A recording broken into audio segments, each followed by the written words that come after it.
तो पैराक्यूट है, ये एक हर्बिसाइड है। हर्बिसाइड पंजाबी में इसको नदीन नाशक बोलते हैं। सीधी सीधी भाषा में बात करें तो ये पेड़ पौधों को मारने के लिए इस्तेमाल किया जाता है। और जब मूंगी की फसल पकती है तो वो अनइवन पकती है, मतलब आधा खेत पक गया आधा बच गया, तो उसको तुरंत पकाने के लिए या तुरंत पेड़ पौधों को सुखाने के लिए इस नदीन नाशक का इस्तेमाल करते हैं। इससे फसल तो एक साथ में पक जाएगी और दाने भी टाइट हो जाएंगे, लेकिन उसका जो असर रहेगा सेहत पे दानों के माध्यम से वो बहुत ज़्यादा रहता है और वो इतना खतरनाक होता है कि वो कैंसर जैसे गंभीर रोग भी देता है। इसकी जो प्रकृति में मियाद है जो लंबे टाइम तक टिकने की है वो 15 से 20 साल है। तो अगर आज आपने ये नदीन नाशक इस्तेमाल किया तो अगले 15-20 साल तक ये ख़राब करेगा।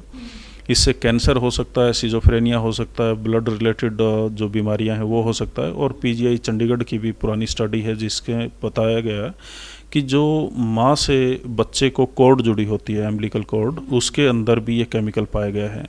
और ये इतना खतरनाक है कि माँ के दूध में भी इसके सैंपल मिलते हैं। और इसका हम जितना ज़्यादा इस्तेमाल करेंगे उतना ज़्यादा ये हमारे जो सेहत के लिए हानिकारक तो होगा ही, इसके साथ साथ में जो पूरा इकोसिस्टम है उसको भी बर्बाद कर देता है।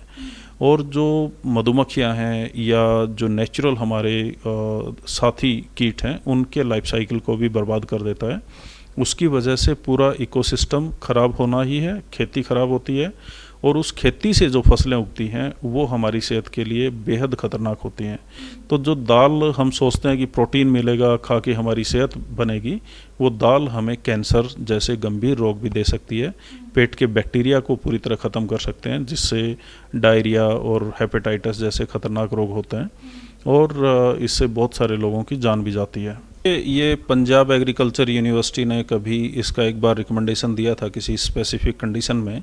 उन्होंने बाद में अपना रिकमेंडेशन वापस भी ले लिया, लेकिन एक बार उन्होंने लत लगा दिया किसानों को, जैसे हमने यूरिया, डीएपी और हर्बिसाइड और जो मोनोक्रॉपिंग का लत लगाया।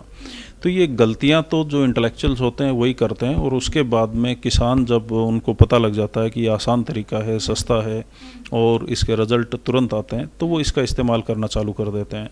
तो एग्रीकल्चर यूनिवर्सिटियों को चाहिए कि वो ऐसे मॉडल प्रपोज करे किसानों को जिससे सेहत भी अच्छी रहे, प्रकृति भी ठीक रहे और ओवरऑल जो हमारा इकोसिस्टम है वो बर्बाद ना हो।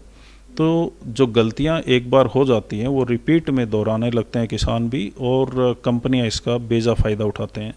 तो वो बहुत ख़तरनाक हर्बिसाइड मार्केट में भेजते हैं और ये हर्बिसाइड लगभग 32 देशों में डायरेक्ट और इनडायरेक्टली लगभग पूरी दुनिया में बैन है। और हमारे देश में क्या होता है कि एक नाम से अगर वो बैन हो गया तो दूसरे 4 नामों से कंपनियां उसको दोबारा से मार्केट में उतार देती हैं।